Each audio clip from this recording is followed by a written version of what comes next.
What's happening, party people? I am in the San Diego, California area. However, the video clips of today were filmed in the Las Vegas area. I had rolled into Vegas, helped Willie Gilly out with some things on a couple of Volvos they have, and then got Panther fired up and on the road. And here I am now in the San Diego area after leaving Albuquerque yesterday morning. Man, that's a long drive. I rolled through Phoenix, grabbed some parts off a car in the salvage yard there, and I'm getting ready to do some stuff to this 99 XC70. It's having issues starting. That intermittent problem with the immobilizer system, we believe. So we're going to check that out.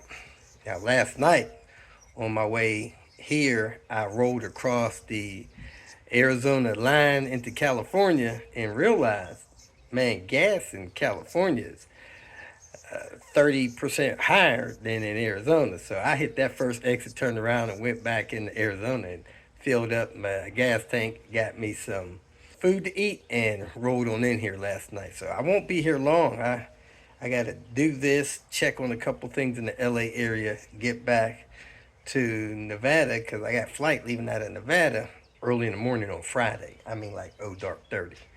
So, hey, I hope that tip with getting gas while you're rolling across the state line helps you. And I appreciate you all watching. We're going to do several things on a V70 cross country 01 model in this video. Here we go. Welcome to Vegas. Woo woo. Kicked off the Tinker Day. Pick apart Nevada, Las Vegas. North Las Vegas. Picked up a battery like brand new. 5860. Beat the heck out of 200. AAA premium battery, 3-year free replacement. I guess this is when it was sold to a customer 2 months ago. This is when it was delivered to the distributor 6-7 months ago. 650 cold cranking amps. Battery post the correct sides. 47E, which is the 850 preferred model. 4748. They don't even do them like that. They're like H3s nowadays. 13 volts resting on that thing. 650 cold cranking amps at 0 degrees, which is about a 700 cranking amp at 32 degrees. And look at that thing. 94% state of health, 98% state of charge. You can't beat that for 60 bucks, man. And those battery testers are cheap. So that's going in Panther. Let's get back to the house and get to work. Got to do brakes and several other things on this car. It's an 01 XC70. Back at the house, about to start working on this XC70. Actually, it's labeled a V70XC, all-wheel drive. Anyway, we got Panther over here, and I've been storing it on top of this wood so that it wouldn't ruin the tires, tear rubber off of them with the hot pavement of Las Vegas. So I'm gonna push it forward about a foot so I can get the back hatch open. It feels like the back hatch supports are gone. Look at that sticker, it's fried. But hey, I got to the moon and back stickers now. And this one's got the 400,000. I need to switch that to the 500,000. And I hope I brought my toll tag with me because I need to replace the toll tag in here. So let me get this thing out of gear, push it forward. Heck, I might paint the wheels if I got a little bit of time here. But let's get it forward so I can get the tools out of here and get to work.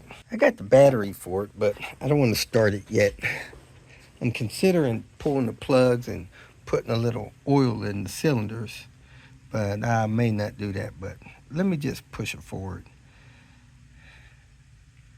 Open this door, squeeze in there, and knock it out of gear. The owner was a little bit concerned about this oil leaking down here.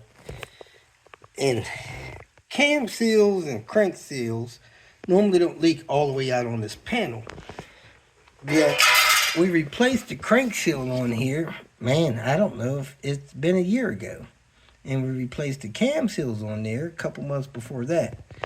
So investigating this oil down here, I come up here and I look,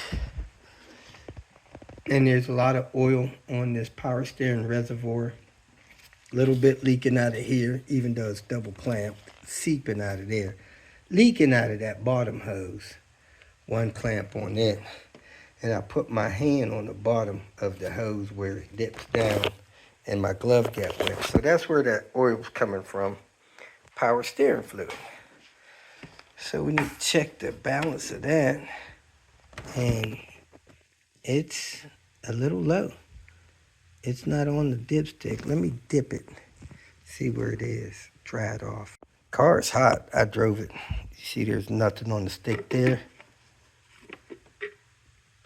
and it's still not on the stick, so it's definitely below the add mark. Hot should be up there, cold it should be up there. So we'll try to get that leak stopped and go from there. Maybe move that clamp up a little bit. Looked like we moved it up a little bit. Heck, I don't know how. The clamp may not be on the nipple. Look like it slid down some. It's a little awkward getting that out. You got this hose here that's under this stuff. You got this hose here that's under this bracket. You got this ECU box in the way. We're going to lift it up a little bit, see if we can push the hose on it all the way and clamp it on.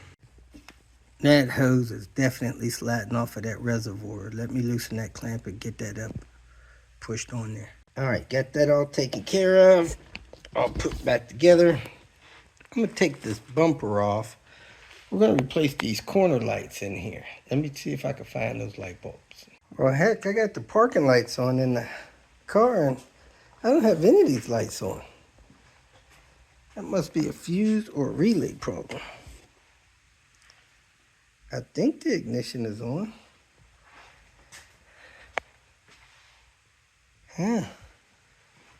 Let me turn the ignition the rest of the way on. I must just have it in accessory. All right. Ignition is totally on. I see I got two headlights lit. And that corner light's on. And that corner light's on. Let me put it in parking light mode. Headlights are still on. That corner light's on. And that corner light's on. You gotta take the bumper to get these lights off, so let me ask him if he really wants these corner lights replaced, because I'm confused. No matter what position I put this headlight switch in, all these lights are on. I think we replaced this light switch before. See, still got headlights. Got headlights there. Let me put on the flashers and see if all these corner lights work with the flashers. All right, I got the hazards flashers on. Side ones are on. That one's working. That one's working. Man, it looks like all this stuff is working. I don't know why he wants these bulbs replaced.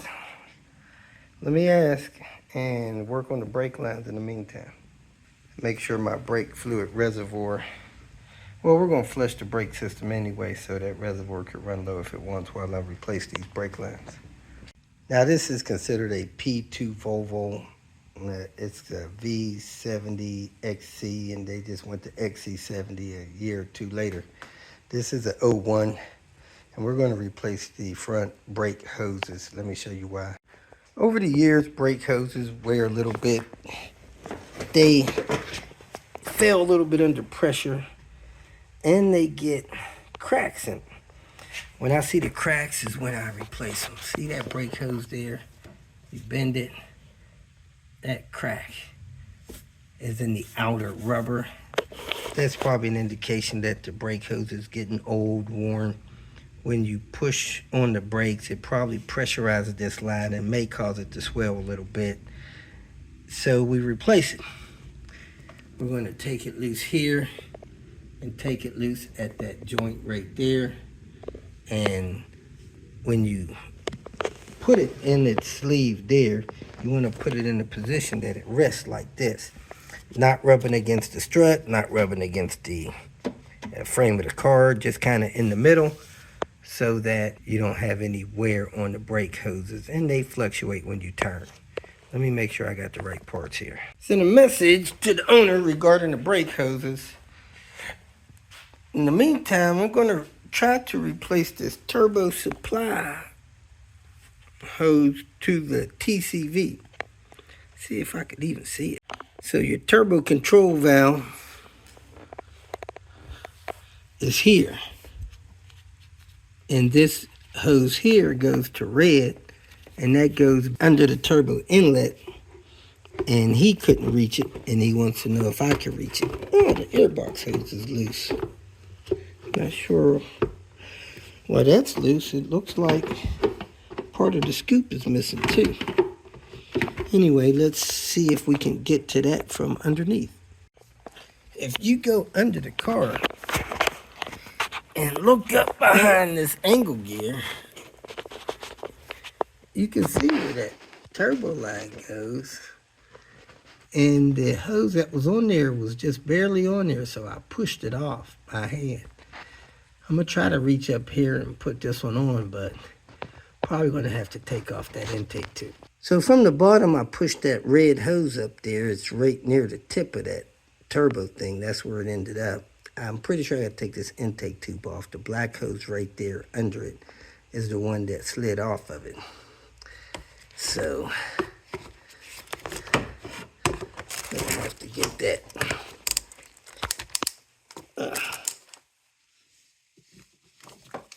That's the one that came off.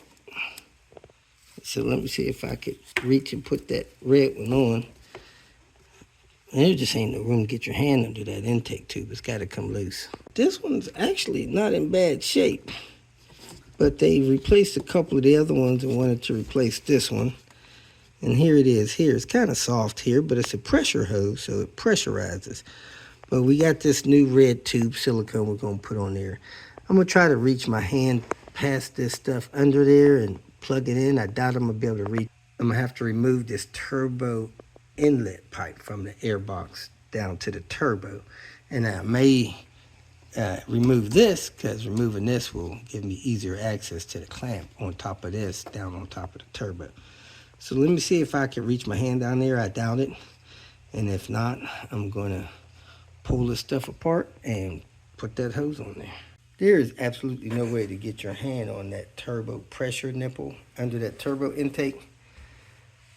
So I'm going to take this turbo inlet tube loose on this P2. First thing I'm going to do is remove this brace across here.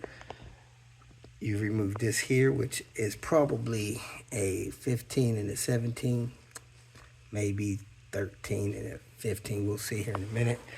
Then these 14s here. Remove that bar out of the way. Take that clamp loose there. Reach over the top, take the clamp loose over there. Take that blue hose off of the inlet tube, then take the PCV hose off of the inlet tube, and then maneuver that inlet tube out after you unplug the PTC valve. So let's get started by removing this. I got the bar off. That bolt was a 15 and 18. I used 14 to get the bolts off the end. I lifted it out of the way. Now down here, if you can see, there's a clamp on the turbo hose back here. I got the socket on there. The clamp is pointing up toward the rear view mirror. So I had to put a socket on there, 7mm, a little adapter, and I tried to loosen it. Now I'm going to try to turn it so that it points up to the hood where I can get it out easy. easier. When you put this in, you want it pointed up in the air. That way you can get it on and off really easy. So let me put the tool on there and turn that loose. And then undo those hoses, undo this clamp, and pull this out of here. Be real careful not to let that tool drop down on the back side of that clamp down there, or you may never find that. I lost my favorite 7mm that way. Took this clamp off up here, couldn't get it off the airbox, so I took the clips loose from the front of the airbox, lifted it away from the air filter, and pried it out of there. Now I can pivot this to get the hoses loose off of it and unplug that PTC plug down there. Working a small screwdriver in here to pop this clamp loose on this PTC valve hose from the PCV system. That is difficult to get off. And now you gotta slide this hose up and off of there. That over the years, it gets set on there pretty good. You don't want to tear it, but it's got to come off of that PTC valve. So massage that hose loose, then pivot the tube back up and unplug this electrical connector there. Then you can get this hose out of the way. Got the hose pulled off of the front of the turbo. You can see the vacuum disconnected. Now I have a better access to getting this electrical connector unplugged. You got to push down on the crooked springy thing there and then massage it off toward the front of the car. And there it is, it's unplugged. Now you should be able to get this tube up and out of here. Watch you don't lose the clamp down in there. Got to twist it up and out of there. Twist the opening toward the back of the car usually. Try not to damage the end of the tube. Let me get it with two hands. And here it is coming out. And it's out of the way. Now, you can put your hand down under this turbo inlet and feel that nipple that red hose goes on. It's long. It's at the bottom. Let me see if I can get the camera on it from this top side. So this is the blind job. And that's the nipple there. Push the hose on there, put the clamp on there, then put the tube back on. You can clean this tube out if you like. Get a little oil in there from the PCV system. Pretty much did this blind from up top, but as you can see there, I did get it on, and I got the clamp in a position that's not all the way to the end of the hose. So I pushed it all the way in, then I backed it up just a little bit, and there it is. So now I could go up top, put the intake tube back on, and hook it up to the TCV. So you can secure that PCV tube on with a O-clear clamp like this was. You want to look in there and make sure that that hole goes all the way through. You don't have a clogged PTC. So we're going to put that there. We're going to shine a flashlight into the end of the tube. Make sure we see light, which we do. We're nice and clear. All right. So let me see if he's got a clamp this large. If he does, we'll use it.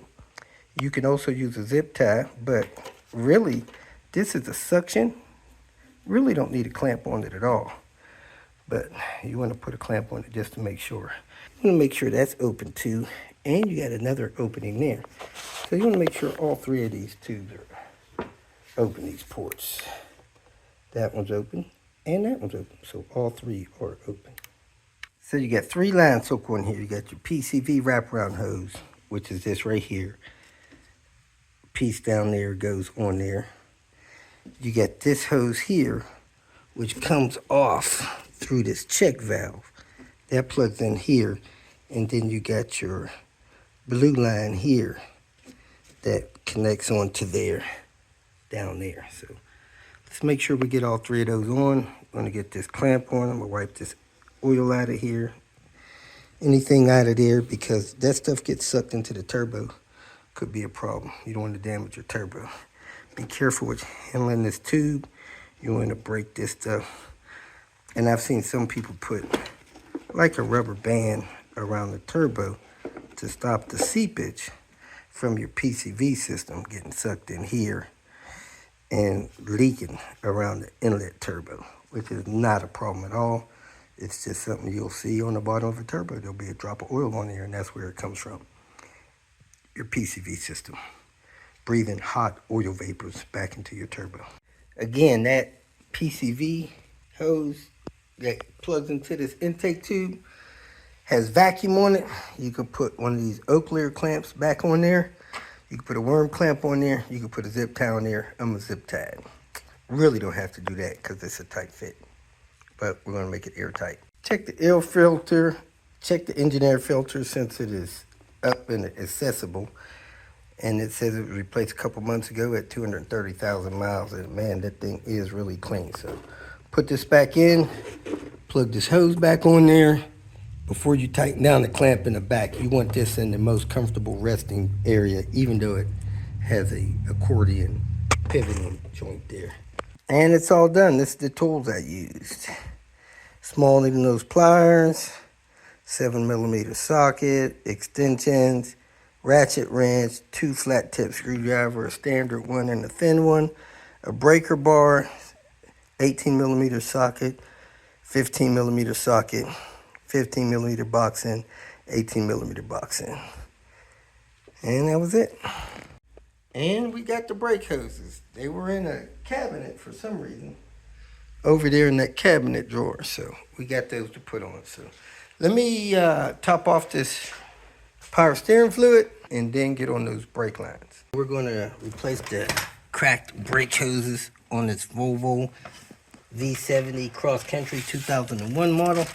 You want to make sure you have the right brake lines. You want to make sure you have the tools to take it loose from there. So let me get the tool together, other than the tools to jack the car, remove the wheel. When removing brake lines there for your calipers, you always want to make sure you have a good quality, tight-fitting flare wrench. It's a 5-sided tool. Lets you hook her over the line, get on that nut, break those nuts loose. So make sure you got a good quality one so you're not fighting with this thing.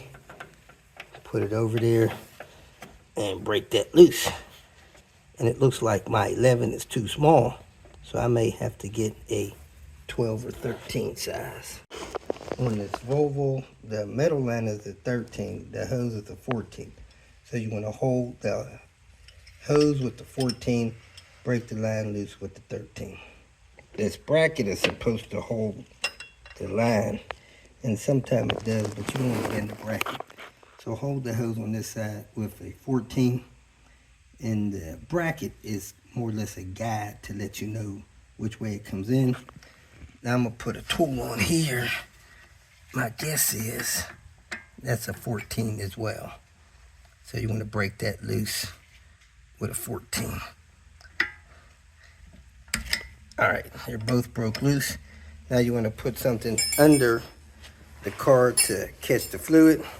After you break the brake line nuts loose here and here, you want to brush those off with a wire or nylon brush. Just reduce the chances of dirt getting in your braking system. You can also spray them down with some brake parts cleaner, just to make sure that stuff is cleaned off and you reduce the chance of getting dirt in your calipers or in your new line. And take that hose loose and screw this hose in. You want to screw it in the caliper, then bracket it, and then connect the line on this side. The fluid is going to leak slowly out of there. That's okay. Turn this in by hand. Make sure you get the threads right. on the new hose, and then hook that thing up and plug it in the other side. You want to make sure you get the thing bracketed right first after you tighten this side in. So this side is good. I'm going to tighten it with the wrench so it won't leak. About 1/8 of a turn. Now I'm going to put this in the bracket there so that the hose rests properly in the bracket and won't touch the strut or the car. Now I'm going to start that by hand. But make sure that's all the way through that bracket. And this is how stuff works in the desert. I was able to screw that in that far by hand. And I screwed this in by hand. And now I'm ready to tighten these 2 lines and clean up my mess and bleed them. I want to show you this. You see how the tip of that is? That's a compression type fitting.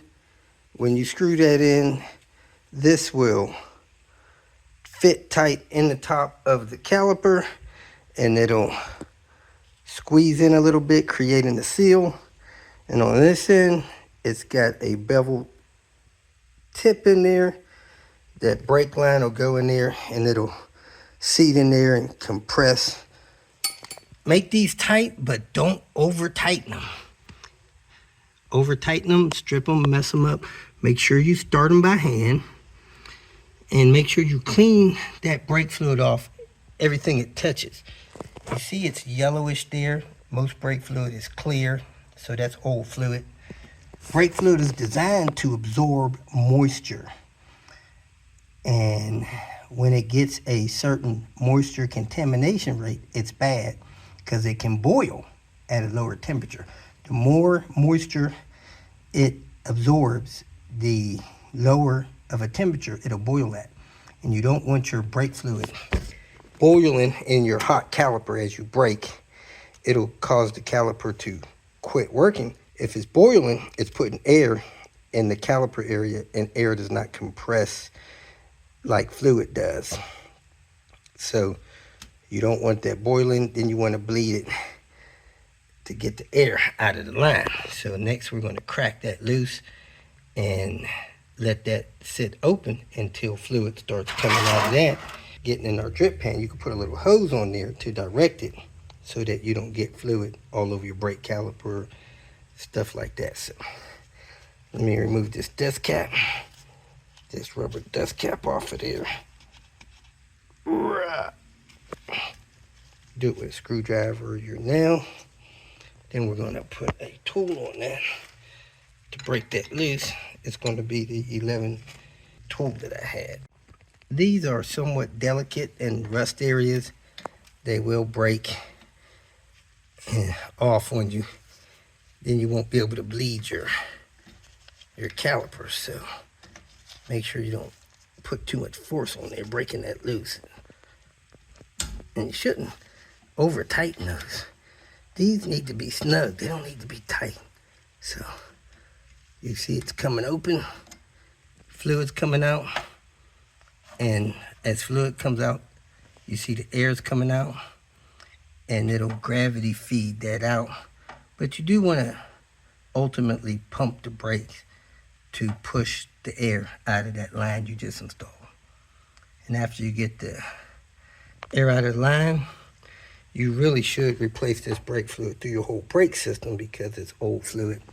Probably has water contamination. You could test it with a tester. I'll see if I have one.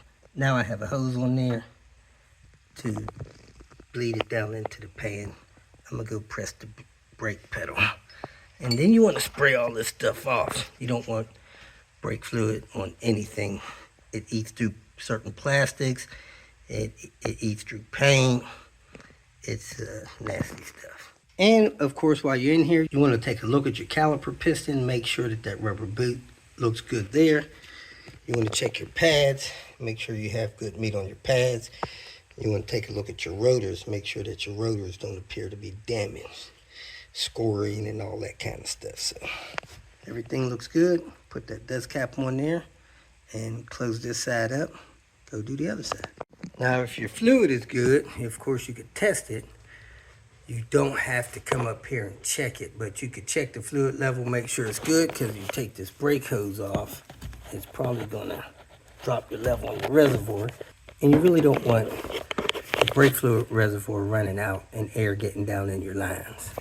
So check your level one way or another to make sure it's good. It's okay if it drains down and gets low, as long as it don't let air down in the lines. And as you see, after replacing one line and bleeding that line of air, the reservoir is still between the minimum and max mark. It's at the bottom of the Volvo symbol. Anytime you're going to spray brake parts cleaner on anything, you want to make sure you have eye protection. Make sure I don't have any leak there. I got this broke loose. It should be dripping out of there.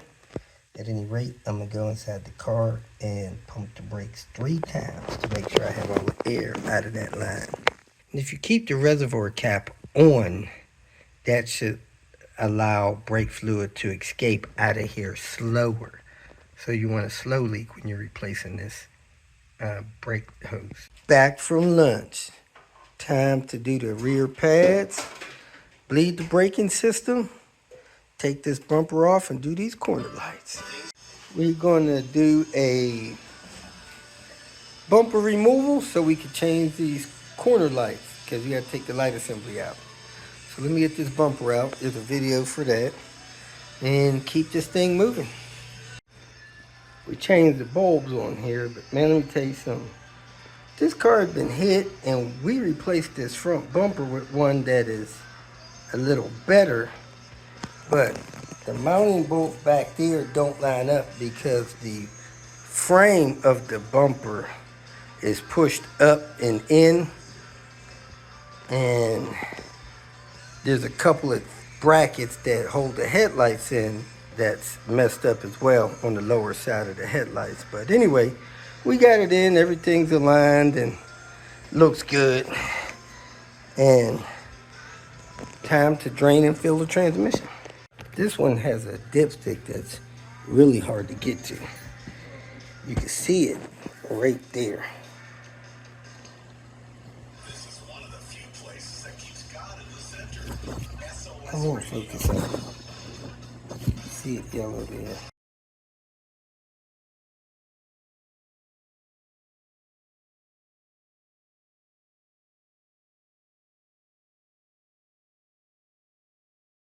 You might be able to get it from this angle here, but it's really hard to see, let alone get out. Anyway, it's down there. We're going to drain it and fill it. Never pull that bolt right there on top of the transmission. That holds a lot of bands and stuff in. You pull that, your transmission is trash. Man, look how bad that transmission fluid looks. But we're going to do a drain and fill, so put back how much we get out, which is normally almost 4 quarts. A little bit more than 3.5, I think.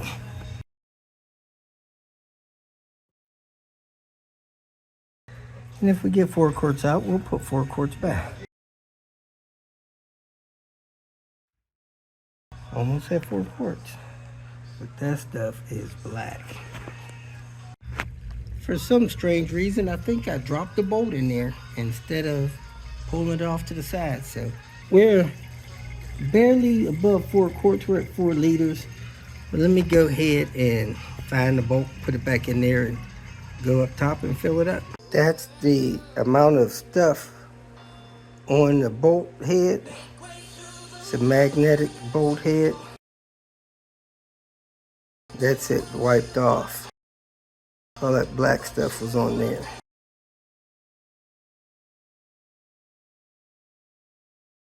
We have a tiny green funnel in there, and then this funnel in on top of it. Man, can't see that light, can't get down there.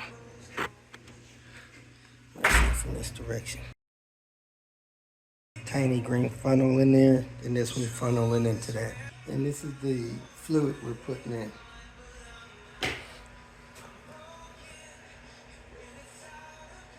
First step of replacing your brake fluid is sucking all the old fluid out. And there it is, going out. Just get it down there as deep as you can. We got the brake fluid flush through the whole system, trying to clean out the screen. It's serviced just about to the full mark there. And that's the fluid that came out. The fluid that went in is clear. It's after 8 o'clock. We're going to shut it down for the day and do the rear brake pads tomorrow. We got a heater core to do on this car, so not going far. Hey, thanks for tuning in. I want you all to know I have not forgotten to do the PayPal button on my website. Still working out the kinks on that, trying to make sure it works right. And hopefully by next Monday, we'll have that thing working for those of you that want to set up a automatic draw on PayPal to send me some help through there. Appreciate you all's time. Thanks for watching. Hope you all have a great week. It is chilly here in San Diego. Normally in the 70s, it's in the 50s. It might hit 60 today. They had some crazy rain last night between Phoenix and here. I've never seen it rain that hard. Had flood warnings, people getting rescued in San Diego area, all that kind of stuff. So it's a little muddy out here. Had some dirt washing around different places and stuff like that. But I did get here safe, so that's good. Hope you all have a great week.